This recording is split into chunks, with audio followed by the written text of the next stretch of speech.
I don't even know where to start today because this weekend at COTA just went from, "This is going to be good too," we might be witnessing something special.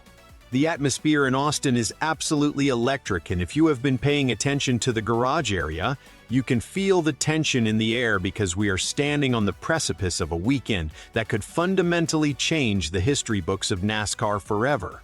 We are not just talking about another road course race.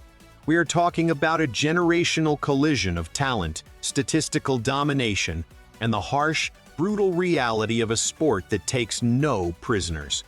If you are a real NASCAR fan, you know exactly what I'm talking about, because the storylines heading into Sunday have evolved into a full-blown war between the established royalty of road course racing and the new blood looking to rip the crown right off their head.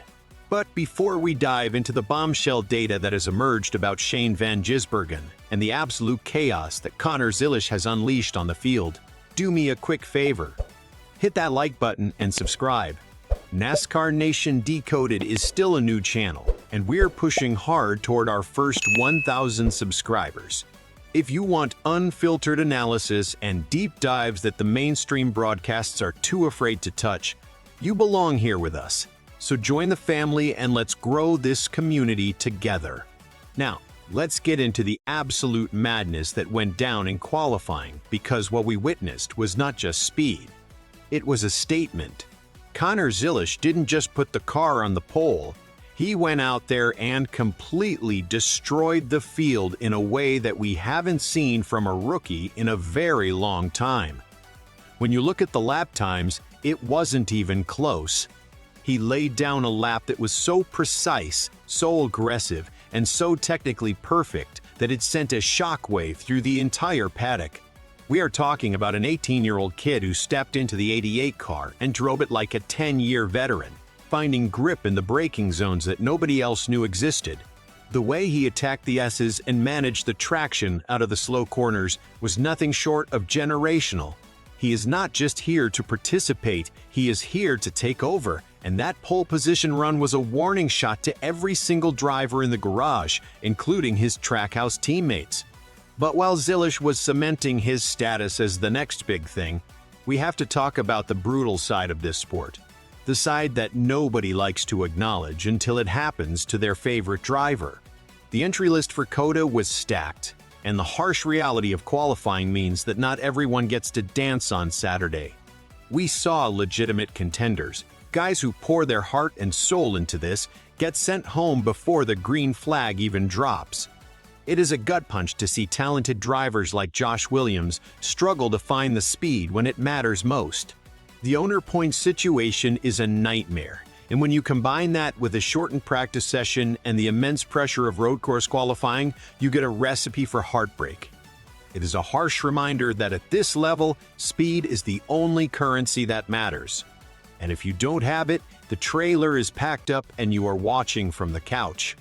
It is a brutal, unforgiving business, and the tension in the garage was palpable as teams realized their weekend was over before it really began. But speaking of Shane Van Gisbergen, we have to address the elephant in the room, because the narrative around the '97 team has shifted dramatically in the last 24 hours. Everyone expected SVG to come into Austin and just walk away with the trophy. But the truth has finally come out, and it is a lot more complicated than the surface-level analysis suggests. Shane has been on an absolute tear, putting up numbers that we haven't seen since the prime days of Jeff Gordon or Tony Stewart on the road courses. We're looking at a driver who has completely redefined what is possible in a stock car when turning right and left. His ability to manipulate the brake pedal and rotate the car in the center of the corner is second to none, and statistically, he is chasing a record streak that would cement him as one of the greatest road racers in NASCAR history. The domination we have seen from him this season has been total. He hasn't just won, he has controlled races from the front, managing his tires and gaps with surgical precision. But here is where the story takes a dark turn for the SVG faithful. The truth that nobody wanted to hear is that COTA is not like the other tracks he has dominated this year. This circuit, with its high-speed entry into Turn 1 in the chaotic technical sections, presents a unique set of challenges that actually work against his preferred driving style in this specific car. The data we are seeing from the practice sessions suggests that the gap has closed significantly. The field has caught up. They have studied his telemetry, they have mimicked his lines, and they have adapted their setups to neutralize his advantage. We saw moments where the car looked unstable over the bumps, moments where the rear end stepped out into high-speed sections, and that invincibility that he has worn like armor all season long looked suddenly fragile. The unsolved puzzle of COTA for the next-gen car is specifically related to how the diffuser interacts with the curbs, and SVG was fighting the car more than we are used to seeing. This is the bombshell that changes everything for Sunday. It is not going to be a walk in the park, it is going to be a dogfight. The tension is compounded by the fact that he has a target on his back the size of Texas. Every driver in the field knows that to win, they have to go through the 97, and they are not going to make it easy. We are going to see dive bombs in turn 1. We are going to see physical driving in the braking zones, and we are going to see a level of aggression that could easily lead to chaos.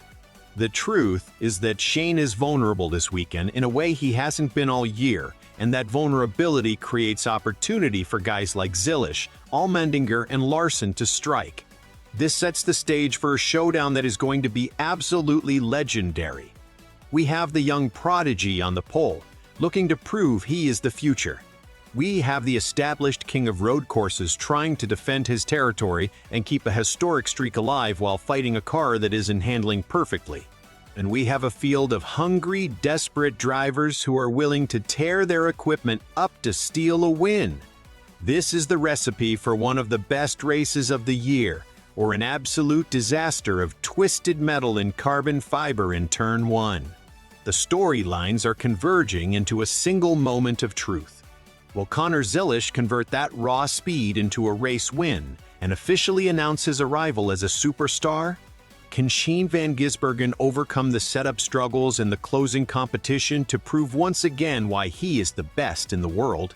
Or will the chaos of COTA, the track limits, and the desperate dive bombs ruin the day for the favorites? This is why we watch, folks. This is the drama, the excitement, and the unpredictability that makes NASCAR the greatest sport on earth. We are witnessing history in the making, and I want to know what you think is going to happen. Do you think Zilisch can hold off SVG for the entire race? Is Shane's winning streak going to come to a crashing end in turn 1? Drop your predictions in the comments down below because I read every single one of them and I want to see who has the best pulse on the garage. This weekend is going to be special. It is going to be violent, and it is going to be unforgettable. Make sure you are strapped in because COTA is about to deliver something we will be talking about for decades. Don't forget to hit that subscribe button if you haven't already. Help us get to that 1,000 subscriber milestone and keep it locked right here on NASCAR Nation Decoded for all the post-race breakdown. Enjoy the race, everyone.